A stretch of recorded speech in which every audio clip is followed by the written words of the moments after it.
Hi guys! Hindi ito yung usual na content na ina-upload ko. As you know, puro about personal finance yung usual topics na that I talk about.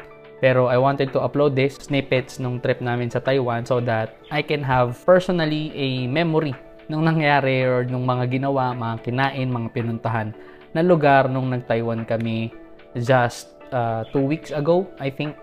And so ayun, I hope kung papanoorin nyo to, I appreciate nyo na lang siya for what it is. Hindi ako professional vlogger and I really just wanted to capture lahat ng mga ginawa namin. And kung meron kayong matuklasan or meron kayong makuha from this video, give the video a thumbs up and comment down below kung meron kayong mga katanungan or anything else na gusto nyong sabihin. So, I hope you enjoy and yun, enjoy!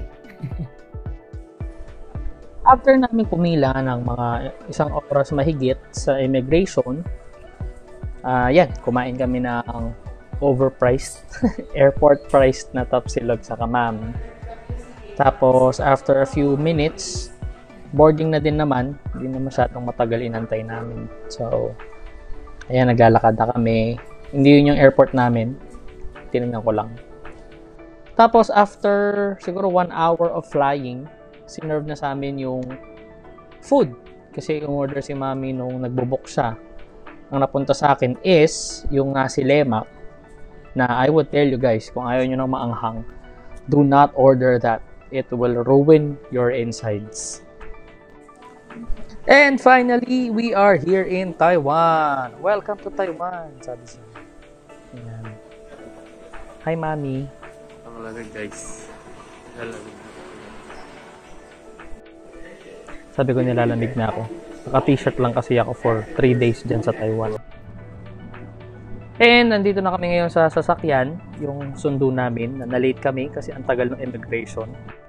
But, eto na kami sa Liho Hotel. Walking distance lang siya from Ximending, yung shopping district ng Taipei. And here is our room. 2 single bed. Quite spacious naman. May patsinelas din sila. Lalabas ako para bumili ng tubig. Alas-alas ng madaling araw. Lumabas nga ako guys. Bumili ako ng tubig noon sa Family Mart. Hindi na ako nakapag-record ulit. Pero nakabalik naman ako ng buhay. And we slept. Nagpahinga to get ready for the day. Good morning, guys. Palabas ako ngayon para bumili ng SIM saka ng breakfast.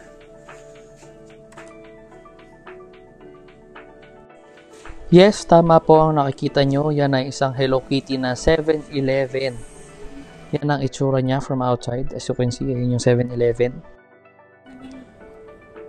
Ito ang ating pagkain.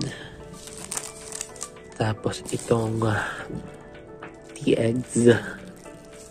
20 pesos lang ang isa. Bumili ako ng yogurt. Naka-promo to kaya kinuha ko 2. Siyempre. Ito yung kape nila. Pak coffee. Nandito na kami sa Ximending. Naghahanap kami ng SIM. Kaya lang ang mahal. Lahat tigi 1,000 piso. You might be wondering bakit wala pa kaming SIM. It's because madaling araw na kami dumating and hindi pa bukas yung pick-upan ng SIM. So sabi namin maghahanap na lang kami somewhere kasi district naman to. So madali lang, dapat abangan nyo kung kailan kami nakakuha ng SIM. Oh, put-put daw. Put-put. Ah! Ayan siya, yung area na to. Pakmart! Bye!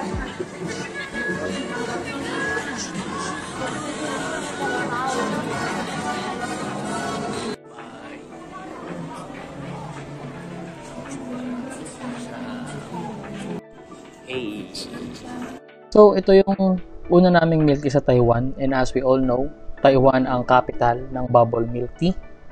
Unfortunately, sa buong trip namin, medyo disappointed kami kasi siguro iba yung panlasa nating mga Pinoy kaysa sa mga Taiwanese when it comes to their milk tea. Bye. Since ito yung first day namin sa Taiwan, hapon na rin kami lumabas kasi nga nagpahinga kami from a red-eye flight. And ang itinerary lang namin is to go to Taipei 101. So, we will just take the MRT. And tara, samahan nyo kami. Sa train station na kami. Tapos, dahil DIY to, hinahanap lang namin kung saan kami susunod na pupunta. Pero pumunta na kami Taipei 101. So, yun. Bye! So, ayun nga.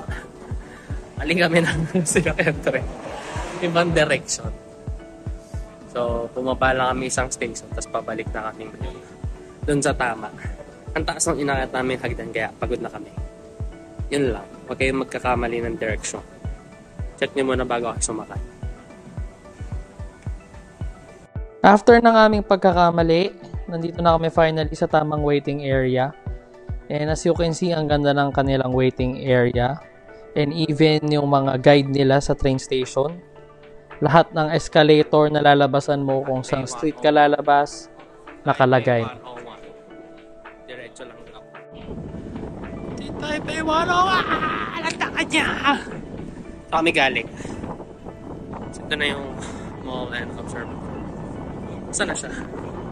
Hindi nyo masyadong nakita yung building. So, ito yung picture niya. Putol yung taas kasi sobrang foggy sa itaas. And ngayon, ito naman yung loob niya. Ito na yung papuntang 5th floor. So, dun sa mga una-unang floor, marami pang iba't ibang bilihan ng luxury brands.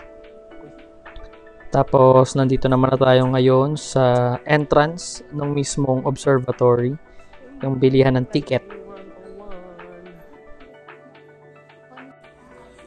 Ito yung ticket natin. Tapos may pa voucher para sa kape.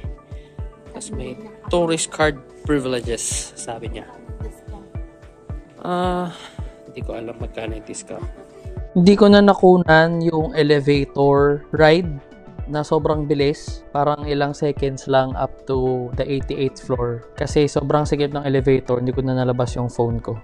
So, I'm so sorry guys. Punta na lang kayo ng Taipei 101 to experience it for yourselves. Ganito siya guys. May mga area lang para tumingin. Pero pag ayan,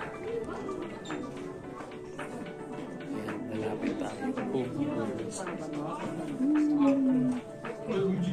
Ayan, ganyan siya sa taos ng building. Ayan, mababay na naman siya. Ayan. Sorry guys, hindi nyo siya kita. Kasi sobrang cloudy daw today. Tinanong pa nga kami kung gusto namin ituloy kasi walang makikita masyado. Pero yung maliliit na puti, yun yung mga bus.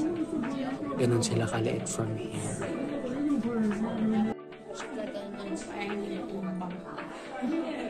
Ito daw yung malaking bolang pambalance ng Taipei 1 para hindi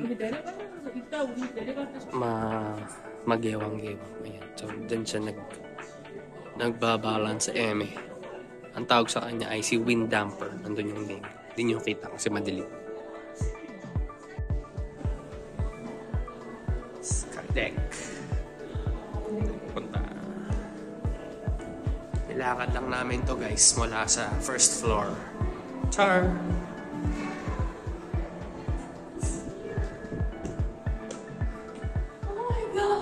Skydeck. Lamig.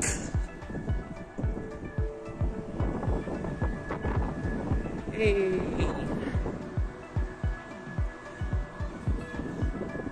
Wala nga. Ayan, yan po yung view. Dahil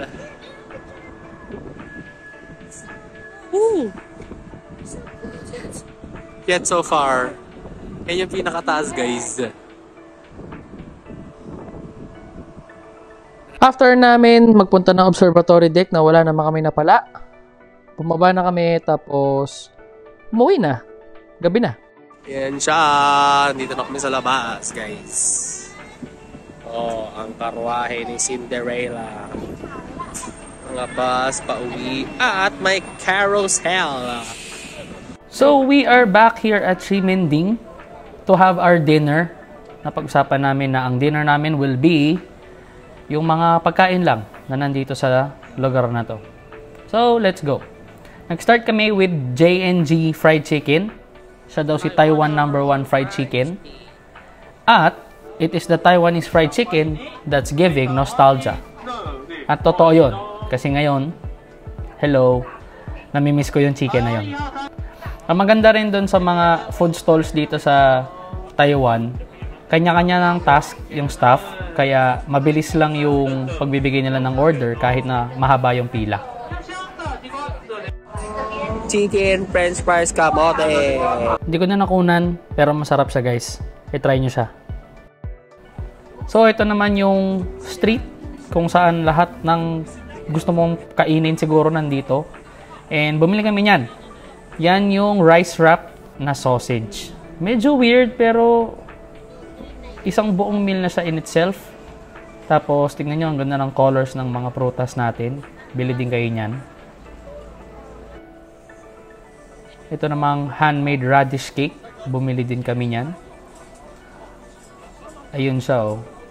Pwede nyong panoorin kung paano ginagawa.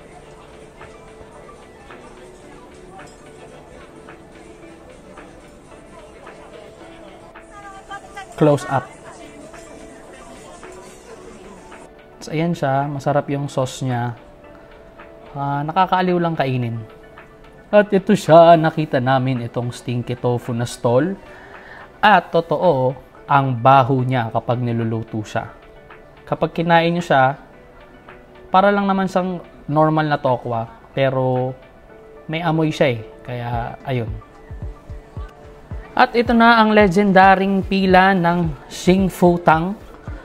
Ang pinakasikat na milk tea probably sa Taipei or sa Ximending. 240 pesos yung equivalent niya almost dito sa Philippines. And rightly so naman kasi fresh yung tapioca na ginagawa.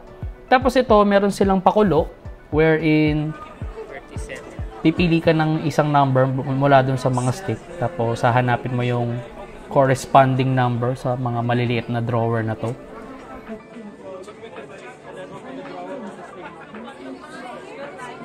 And from here, meron kang quote-unquote fortune. May your life always be warm and gentle and shining daw. Sino ka dyan?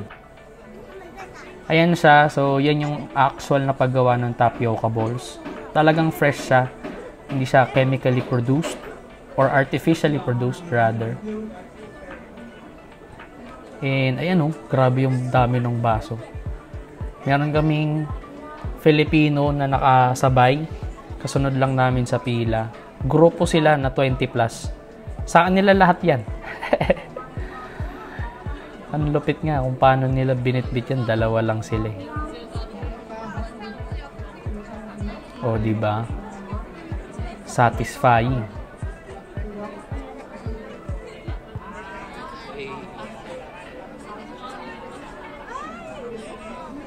And so, we got ours. Sorry sa angle, nakakahilo.